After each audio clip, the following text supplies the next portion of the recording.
En el capítulo 13 de Apocalipsis encontramos la descripción de dos bestias. La primera que sale del mar y la segunda que sube de la tierra. A la primera bestia se le da el poder para perseguir a los santos y a la segunda bestia se le da el poder para prohibir, o bueno, ella prohíbe comprar y vender a menos que se tenga la marca de la bestia. ¿Sabes que la palabra bestia puede ser una ofensa y hasta un insulto? Pero en profecía es un símbolo de poder. Cada vez que hablamos bestia, en profecía es poder. Y aquí se identifican dos poderes que obrarán juntos en el fin de los tiempos para poder perseguir y obligar a los seres humanos a desobedecer a Dios. Abre tu Biblia, Apocalipsis capítulo 13, versículo 1. Allí dice, vi una bestia que subía del mar. Y es interesante las características de este poder. Acompáñame allí. En el versículo 4 dice así, y adoraron al dragón que había dado autoridad a la bestia y adoraron a la bestia. Wow, significa que es un poder religioso que recibe la adoración de los seres humanos, ¿correcto? En el versículo 7 dice así, y se le permitió hacer guerra contra los santos y vencerlos. Wow. Y también se le dio poder sobre toda tribu, pueblo, lengua y nación. O sea, no solo es un poder religioso, sino también un poder político y de alcance mundial. Versículo 3 dice así, y vi una de sus cabezas como herida de muerte, pero su herida mortal fue curada y se maravilló toda la tierra y fue en pos de la bestia. Quiere decir que en un momento de la historia perdió su poder, pero ahora impone el respeto y la admiración de todo el mundo. El versículo 5 dice que se le dio boca para que hablase grandes blasfemias y arrogancias. Wow. Y el versículo 7 dice que se le permitió hacer guerra contra los santos y vencerlos. O sea, es un poder religioso, político y que persiguió al pueblo de Dios. Versículo 5 dice que su poder duró por 42 meses, que en un lenguaje profético equivale a 1260 años. Y allí viene la pregunta, ¿quién es ese poder? Aquí se está hablando de un poder que forzará la conciencia de la gente para que lo adore como éste lo determina. Entonces voy a hacerte algunas preguntas. ¿Qué poder, que además de ser religioso, ejerce una poderosa influencia política sobre todo el mundo? Presta atención. ¿Qué poder religioso ha perdido su fuerza política en algún momento de la historia y luego lo ha recuperado? Recuerda que el texto dice, vi una de sus cabezas como herida de muerte, pero su herida fue sanada. Recuerda lo que pasó en 1798 cuando Berthier, por orden de Napoleón Bonaparte, toma preso al Papa Pío VI y le quita toda su autoridad y poder. Otra pregunta, ¿qué poder religioso es respetado y admirado por reyes, príncipes, presidentes, ministros de Estado? Dice que ejerce poder en todo el mundo. ¿Y qué poder blasfemó contra Dios diciendo que es como Dios en la tierra? Incluso según Daniel 7:25 dice que ha cambiado los tiempos y la ley. Ahora, busca la ley de Dios en Éxodo capítulo 20 y compárala con la que lo conocen los seres humanos y vas a ver quién hizo ese cambio. Vas a ver que hay un grande cambio. Otra pregunta, ¿qué poder religioso ha perseguido a cristianos? Porque los perseguidos preferían seguir las enseñanzas de las Escrituras y no las que proponía ese poder. ¿Recuerda la Santa Inquisición? Todo esto son características del poder papal. Ahora, continuemos con la descripción de la segunda bestia. A partir del versículo 11, dice que esta segunda bestia sube de la tierra y que tenía dos cuernos, dice ahí el versículo 11, semejantes a los de un cordero, pero hablaba como dragón. O sea, es un poder que comienza como cordero, pero termina hablando como dragón. Tú sabes que el cordero simboliza a Jesús. Quiere decir que este poder fue cristiano al principio de su existencia, pero algo sucedió después que lo hizo hablar como dragón. Si vamos al versículo 12, dice que este poder pone toda su fuerza al servicio de la primera bestia y hace que la gente adore a la primera bestia. O sea, no pide que se le adore a él, pide que se le adore a la primera bestia. En el versículo 13 dice que es un poder que deslumbra, incluso hace caer fuego del cielo delante de todos los hombres. Y si vamos al versículo 14, dice que es un poder que además de darle fuerza a la primera bestia, exige que se le adore una imagen o una representación de ella. Una imagen, tú sabes que es algo que se parece al original, aunque no sea en realidad. Y el versículo 15 dice que es un poder que le da fuerza a esta imagen hasta el punto de decretar la muerte para quienes no lo adoren.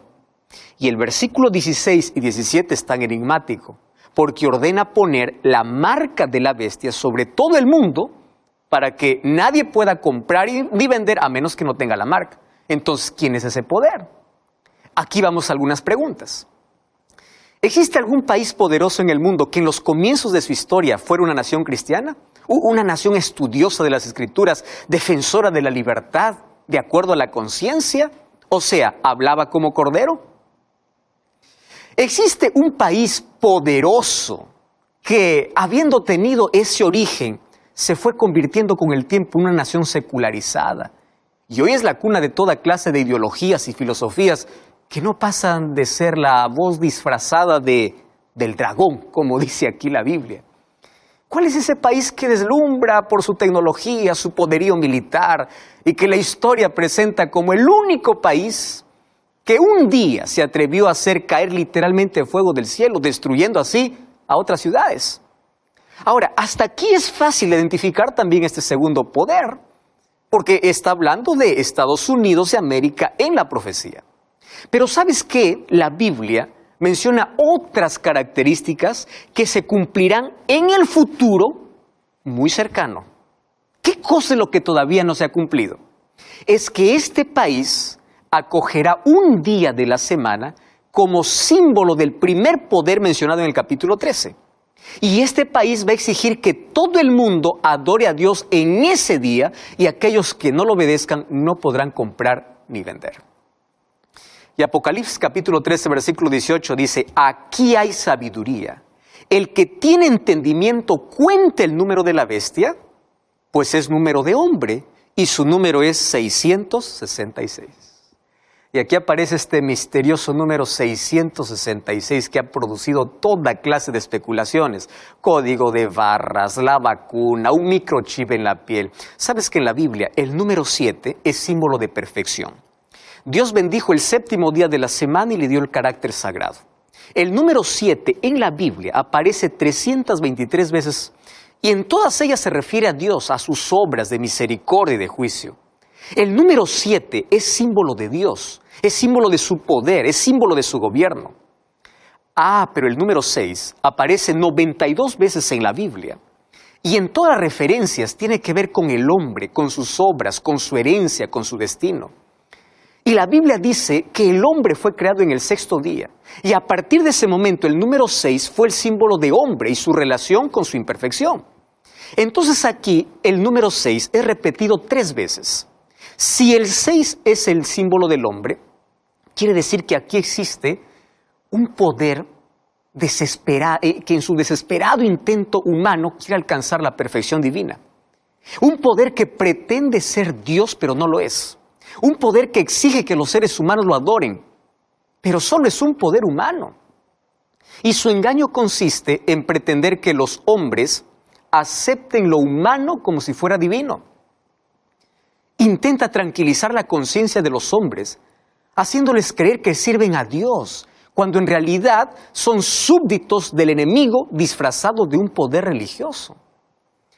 Cuando nosotros vamos a Apocalipsis capítulo 7, versículo 1 al 3, encontramos que antes que los vientos de destrucción soplen sobre este mundo, los siervos de Dios serán sellados. ¿Y para qué? Para protegerlos de la furia de los castigos que caerán sobre nuestro planeta. Y es interesante notar que en Apocalipsis encontramos 2 grupos. Unos serán marcados y otros serán sellados.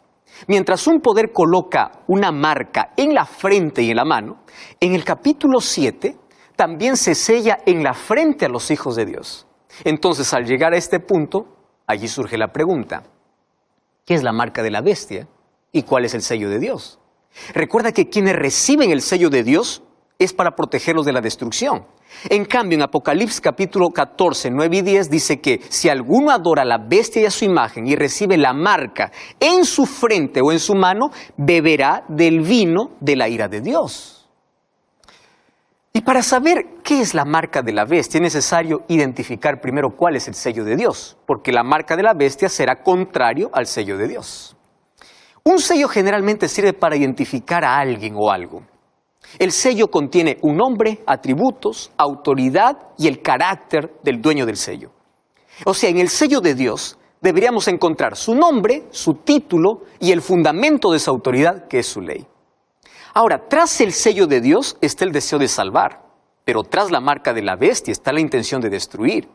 Tras el sello de Dios está el Padre, el Hijo y el Espíritu Santo, pero tras la marca de la bestia está el dragón, la bestia y el falso profeta, que Apocalipsis lo menciona. Cuando nosotros vamos a Ezequiel capítulo 20, versículo 20 dice así: santificad mis sábados y sean por señal entre mí y vosotros, para que sepáis que yo soy vuestro Dios.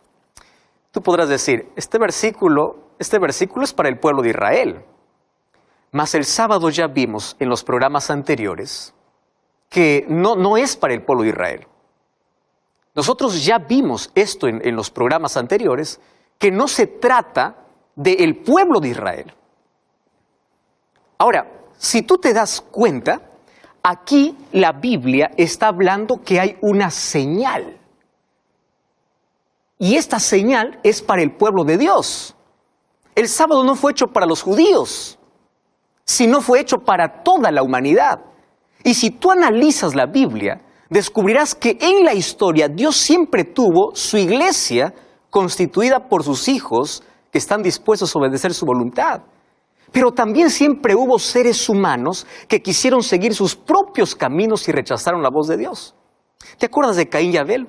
Recibieron la orden de ofrecer un cordero como sacrificio a Dios. Abel obedeció y Caín decidió hacer las cosas a su manera. O sea, Caín no se lanzó frontalmente en contra de Dios. Él ofreció un sacrificio, pero no como Dios le había ordenado, sino como a él le pareció. Ahora, al final de la historia, quienes reciben la marca de la bestia no estarán frontalmente en contra de Dios. Ellos creerán que están sirviendo a Dios, pero no como el Señor lo pidió, sino como a ellos les parece que debe ser. ¿Sabes que la característica distintiva del cristianismo consiste en aceptar a Jesús como Salvador y obedecer los mandamientos de Dios? Y uno de los aspectos importantes de esa obediencia es la observancia del sábado, como dice aquí la Biblia. Y hemos explicado esto en programas anteriores incluso. Ahora, Ezequiel dice que el sábado es la señal o es el sello, es la identificación o la marca de Dios.